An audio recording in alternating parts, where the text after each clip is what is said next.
Hello, everyone, and welcome back to the Toffee Blues YouTube channel, your source for all things Everton. I'm delighted to say that I'm joined by Ben from WeRTottenhamTV to preview Monday night's clash against Tottenham Hotspur at Goodison Park. Let's jump straight into it. Ben, how you feeling ahead of this one? Bit of a you don't have the worst record at Goodison in recent years. That has to be said, but a lot of drama going on at Tottenham at the minute. It has to be said. Doesn't Mm. seem to be a happy camp. Well, it might be now that Conte's gone, but you'll obviously know more about that than me. So, what's the feeling amongst the Spurs camp going into this one? Very dejected, to be honest. I think that it's been a very poor. I mean, I say it's been a poor season, but we're sitting in fourth right now. So, how poor can it actually be? But I think that things have just gone from bad to worse, and things have just festered and festered throughout the whole season.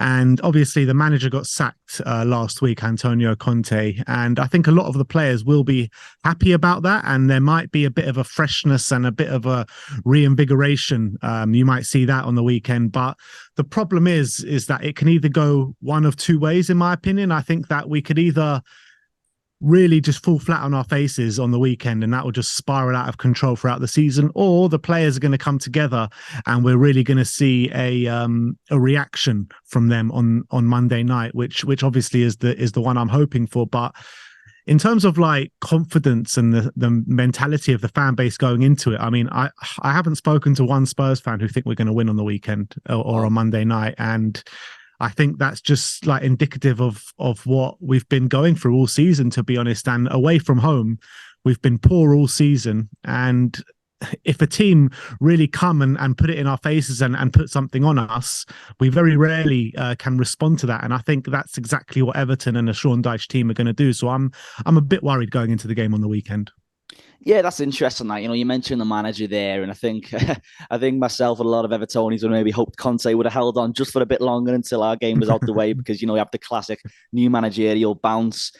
So what are you sort of expecting in terms of the guy who's in charge at the minute, who's taking it to the end of the season? Is that who you, obviously it's a big ask with 10 games to go to get a big name in, I think, at this point in the Yeah. season. So were you quite content with that decision, or do you think that was the most pragmatic, realistic decision at this present moment in time? Well, it's a strange one because obviously Stellini has taken the job for the last 10 games with Ryan Mason as assistant. But what's weird about it is Stellini's always worked with Conte. He's always been Conte's number two everywhere he's gone. And it just, when you sack a manager, usually the backroom staff all go with him. And this is a strange situation where Yeah. his assistant and all the backroom staff have stayed at Tottenham, but Conte and his brother are the only two people who've gone. Stellini has done this role before this season because Conte had his gallbladder removed, have emergency surgery, and he actually came in, did fairly well for the initial part of it, but then and the latter stages, maybe when Conte was getting a bit more involved from outside the scenes, it seems to go wrong again. Obviously, we had that loss against Wolves at Molineux. We had that loss against Sheffield United in the FA Cup, which that kind of like signaled the end, in my opinion, of Antonio Conte. But I think when you're looking at objectively what Stellini's done so far in the role, I think that you've got to be fairly positive with the way it's gone. I think he's got a very good relationship with the players. I think that is why he has stayed in the role. And I think him and Mason do work well together. I mean, they were at the helm when they didn't really have too much conversation with Conte at the time, but they were at the helm when we beat Man City 1-0 at the Tottenham Hotspur Stadium. It was one of our best performances of the season. So I think that it's a strange one because you would expect him to go with Conte, but I think that he does have a good relationship with the players and it does signify that kind of continuity. So we played one way throughout the whole season, back end of the majority of last season as well. So I think that keeping that going is probably a good thing for stability. And I think that if you brought in a new manager now, brand new ideas, brand new philosophy, you don't really know how it's going to go. So I think that these players, they're kind of in their set in their ways with this system and with this style that we've been having since Jose Mourinho, really. So I think it's going to, I would say, do us well with the continuity because these players are kind of set in their ways at the moment. Yeah, and just sticking with Conte, obviously, on the back of that draw against Southampton before the international break, we all saw that explosive rant that he had after the game. And I think Jamie Redknapp came out afterwards and said, his position was untenable. So for Yeah. you, after that, was that curtains? After that, was there just no other option for him to leave the club after those comments after the Southampton game? Well, to be fair, I agreed with every single word that he said in that press conference. To be honest, and I've been having that way of thinking for a while now, and it's hard to keep blaming managers when the same thing keeps happening under every single manager at Tottenham Hotspur. And I think you're going through a similar thing, to be honest, with your owners, Mashiri and Kenwright. I think this weekend, I saw someone on Twitter, they dubbed it the El Celico, because whoever loses this game, maybe the owner should just go on and sell it, because Kenwright and Mashiri, I think, have the same kind of reputation in your fan base than Levy and Joe Lewis has in our fan base. And it's not good enough for clubs like Tottenham and Everton, to be honest. Everton should be much higher than they are. Tottenham, I think we are in fourth right now. We did finish fourth right now. So it might sound like a bit spoiled to say that we should be doing better. But when you had a team under Pochettino that was flirting with league titles, getting to Champions League finals, we should be doing a lot better than we're doing right now. And in terms of Antonio Conte, like I said, I completely agree with everything that he said, but maybe it wasn't the right thing to do in a public press conference. And maybe you should be keeping these things behind closed doors. And once you kind of lose that thing with the players and the players not on side anymore, then the position is untenable. But the fact of the matter is, I believe, in my opinion, that Conte deserved more time. He deserved patience with the club. He deserved patience from the fan base. And I think that patience was running out, specifically with the fan base. And you got to think about it. He came in when we had no right to get top four last year, after a really despicable start of the season under Nuno Espirito Santo, where we couldn't barely have a shot on target, never mind get points on the board. Conte's come in, he's got us top four. At the back end of last season, we won 10 out of our last 13 games or something, scoring plenty of goals, playing good football. Fast forward to this season, we just haven't kicked on, and the football has taken a step back. The players seem to be falling out of love with the way he's playing his football, but I think that we're still sitting in fourth right now. There's been a lot of situations this season where have gone against us. We've had mental amount of injuries, and you can argue a lot of teams have had injuries because of the World Cup and stuff this season, but we've only had one game this whole season where we've had a fully fit squad, and that was that 1-0 win against Man City. You look at the first half of the season, Romero, who's our only real competent defender that we have in the squad, he was out for the most part of the first half of the season. Kulusevski, who was a massive part of us last season, he's been in and out of the team and not being able to get a solid run in the season. Bentancur was out for a whole half of the season when just after the World Cup, when he got that massive injury. So we've had a lot of injuries this season. On top of that, we've had Conte with a lot of personal problems. He's had emergency surgery, gallbladder surgery, where he's had to go and miss quite a lot of games through that. He's had 3 close friends dying, which obviously is going to play an impact in your mental health and stuff like that. And on top of that, that one person that passed away was the fitness coach, who had a big affinity with the players. So that's obviously going to play a big part in the season as well. And on top of that, Conte is not settled. He's living in a hotel. He's going back to Italy every week to be close to his family. So I think all of these situations have culminated in Conte making this massive lash out, which might be deserved, but I don't think it should be said in a platform like that. So I think it was probably right for Conte to go when he did go. But I kind of sit here feeling like what could have been, because I thought we were onto something good with Antonio Conte, but is what it is. The owners pulled the trigger, and we have to wait and see who we're going to come in next. But hopefully it is going to be someone like a Pochettino or Julian Nagelsmann and get back to that real Tottenham philosophy. Yeah, that's really interesting hearing you sit and say those things. It's been very much made out that it was untenable for Conte and all this, but when you actually break it down in that way, I think it's really interesting getting that perspective on it. A lot of things you mentioned there that you perhaps wouldn't normally think of. Obviously, this is an Everton channel, and I wouldn't be doing this channel a service if I didn't ask the Tottenham fan about a certain man called Richarlison right now, who everyone at Everton adored, loved so much, and everyone still loves very much. Well, I can't speak for everyone, but a lot of people would certainly have him back in a heartbeat. Not really hit the heights at Spurs. The thing with Richarlison at Everton, I don't think he's up there with like a world-class player by any means. I really don't think. He was like an Everton player in the sense of that he was just his attitude. He was a narc. Like he was just, that player who just everyone hated, but we loved. And I feel like Tottenham maybe haven't got that side of him out of him as much as we did at this moment. Of course, he's been there less than a year.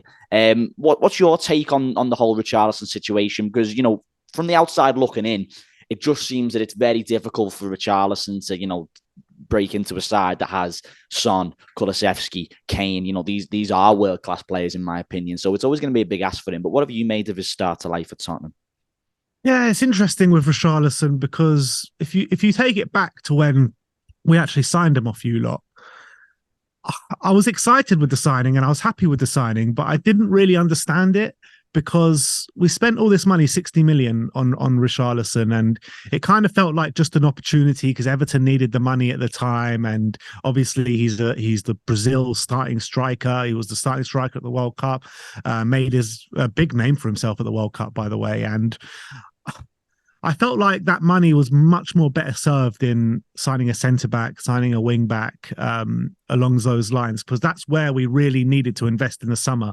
We didn't do that. We ended up with a Jed Spence, who the manager didn't want to use, a Clement Longley, a stopgap on loan, who's same level as Ben Davis and the players that we have now. But look, I was happy that we signed him, but I just thought that it didn't really make sense because we should have used that money for other targets. But he comes in, start to life. I thought he did really well. That energy was there. The shithousery was there with those kick-ups at Nottingham Forest and stuff like that. He was putting in a lot of effort. His pressing from the front, I thought, was brilliant. But I thought that there was a bit of a lack of footballing quality, to be honest, when you're coming off the likes of Heung-min Son, Kulusevski, Harry Kane. Obviously, the footballing quality is up there with these guys. So he struggled to get into the team. Obviously, Son was having a really, really poor season. So it didn't really sit right with me that Son kept having the games, game after game, poor performance after poor performance, was staying in the team, where Richarlison really should have got more minutes at that point.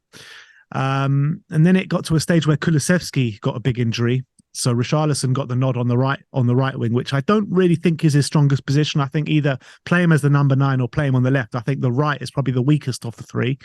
And we didn't really see good performances from him in that stage. And then it got to the World Cup. He got an injury just before the World Cup, so he missed a few games there.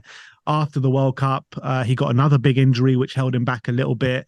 And I think it's just been a very stop-start to his Tottenham career. And I think we've seen good performances from him, but the performances that we're seeing is not like pure footballing quality that maybe we saw at the World Cup with those kick-ups and those overhead kicks. And, the enigma that we know that is Richarlison, we haven't really seen that at Tottenham. But what we have seen is a very hard worker, a player that can definitely wear out opposition defenses. And maybe it gives the likes of a Heung-min Son to come on and really show his quality against weary legs. But I want to see more from Richarlison in terms of footballing ability. I mean, we haven't seen him score a goal in the Premier League. We've only seen him score 2 goals, which is in the Champions League. And that's not good enough for a player that we signed for 60 million, albeit I don't think we've done him the best of service because it has been stop-start. He has been on the bench for a lot of the time. So we haven't given him consistent minutes, but that has been also injuries that have played a part to that. So I think if I'm assessing Richarlison's time at Tottenham Hotspur right now, I'm saying he's a flop. He is a flop. But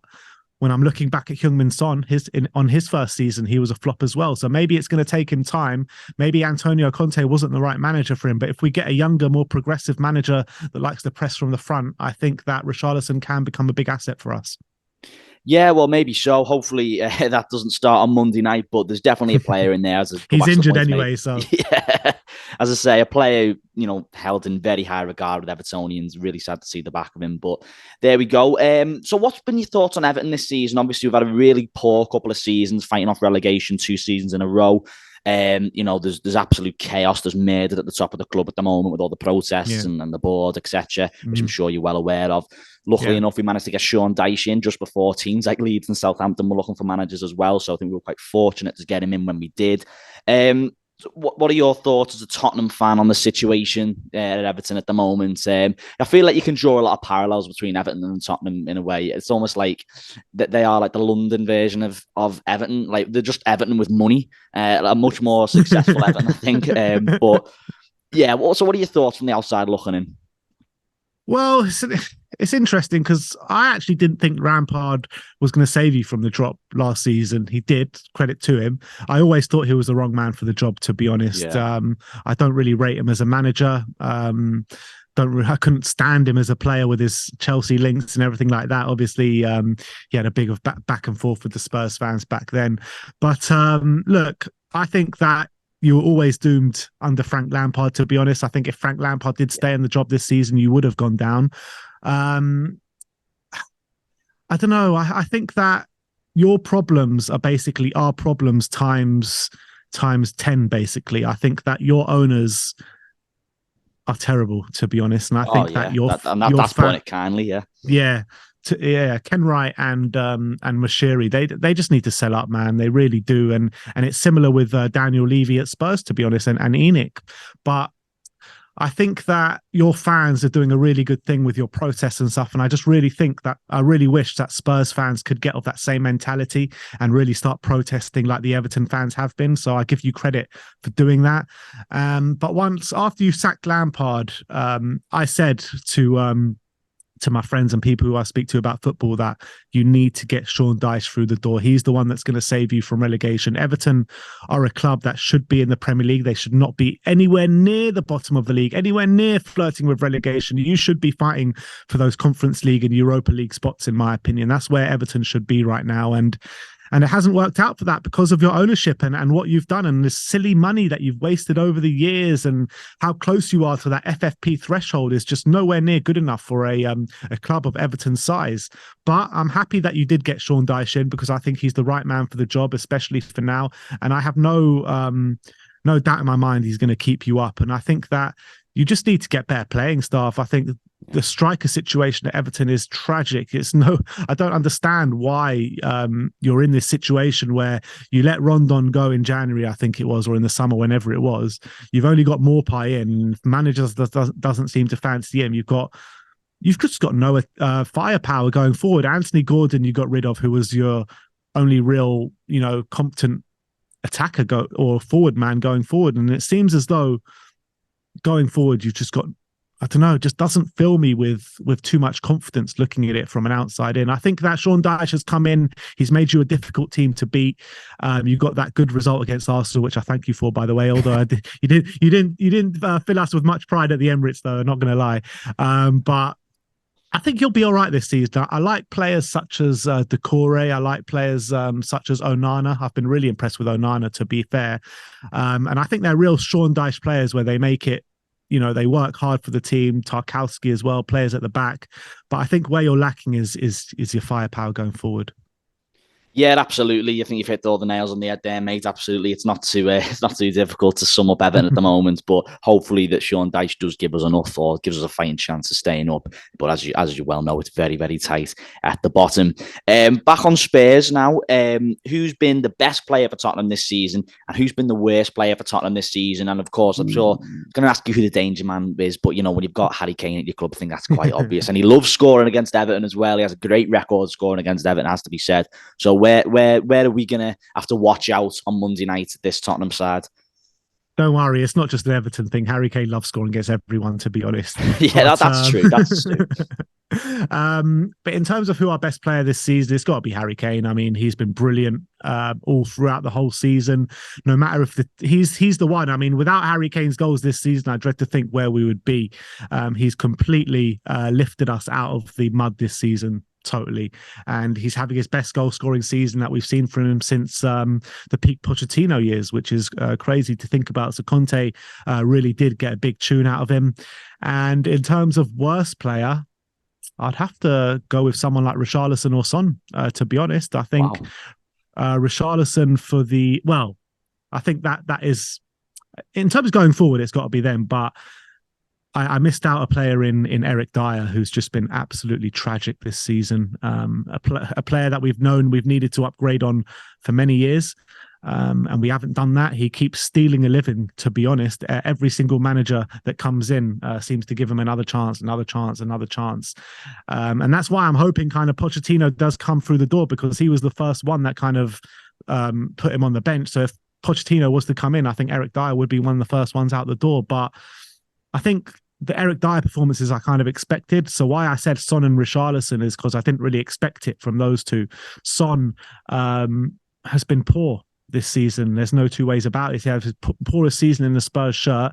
And I do kind of think that it's to do with the position of Perisic, because every time Perisic is on the pitch, Son seems to have a poor game. But whenever Perisic is on the bench, Son seems to score and have a really good game. It seems that Perisic really does occupy those areas of the pitch that Son likes to operate in. So I think that those two have really not worked well together.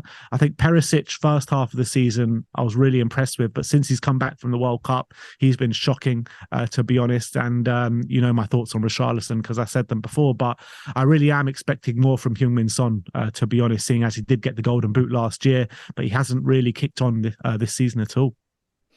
Yeah, so where's the game going to be won and lost then, Ben? You know, it's going to be, I think it's going to be a tight game. You know, Everton are in the thing at the moment. We have three really tough games. We had Chelsea, Tottenham, United, which on paper really difficult games. We managed to get a point away at Chelsea before the international break, which was great. And I think this is probably the one that we look at as a collective fan base at home under the lights, thinking we can have a go. I think we can have a go. We look back at fixtures like the Arsenal game, which we mentioned before. But of course, really dangerous players. Tottenham, they are still a top side. Of course, they are, and we don't have in recent years. I think we beat you in the FA Cup during the COVID season, but we don't have too much joy when you come to Goodison Park. So, what are your sort of predictions for this one then going in? Yeah, I said the prediction on my channel. I said 2-1 to Spurs, but a lot of people are predicting 1-0 to Everton, and I think that, like I said before, it could really go one of two ways, and it really depends on how the players stand up for Stellini and Mason, how they react to maybe the good news for them that Conte has gone out the door. So I think that if the players respond and if the players react, then I think we can have a really good performance and turn you guys over. But the narrative this season, the way it's worked this season, is that if a team come on our faces. Sorry, that was a weird one to say. But if they really put it on us and press us and make it a really horrible place for us to come, then we usually fall flat on our faces, to be honest. And I think that a Sean Dyche side do that, and they will really make it difficult for us, be aggressive against us. And usually when we see teams do that against us, then we really do lose the game. But hopefully there will be a different mentality about Spurs this weekend or Monday night, and hopefully we do see a reaction from these players. And if we do see that reaction, I do back us to win. But it remains to be seen if this reaction is going to come, because we've just been dreadful away from home all season. And just take that Southampton game, for example. Like, we were going well, things seemed to be doing fine, and as soon as one thing wrong happens in that game, we completely capitulate and we draw the game 3-3 when we were 3-1 up with 15 minutes to go. And that's happened way too often this season, and I feel like we could come out the traps quite well, but if one thing goes wrong within the game, I feel like it could all come apart. The mentality of this football club, the mentality of these players are shot to pieces at the moment.